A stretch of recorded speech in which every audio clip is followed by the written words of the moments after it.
నమస్కారం. నా పేరు శ్రీరామ్ శర్మ.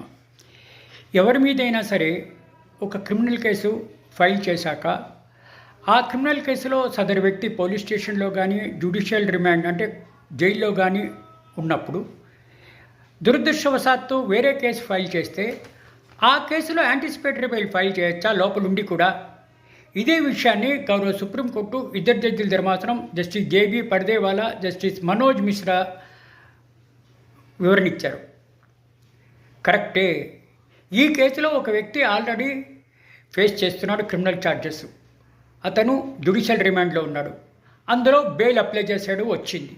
బెయిల్ పెండింగ్ ఉంటుండగా ఇంకో కేసు ఫైల్ చేశారు అతని మీద. ఆ టైంలో అతను యాంటిసిపేటరీ బెయిల్ కోసం ఫైల్ చేశాడు.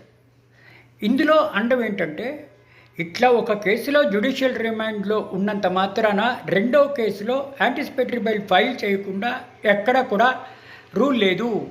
రెండో కేసులో మళ్ళీ అరెస్ట్ చేయకుండా అతను యాంటిసిపేటరీ బెయిల్ ఫైల్ చేయొచ్చు అని గౌరవ సుప్రీంకోర్టు ఇద్దరి జడ్జిల ధర్మాసనం తాజాగా ఒక తీర్పు ఇవ్వడం జరిగింది.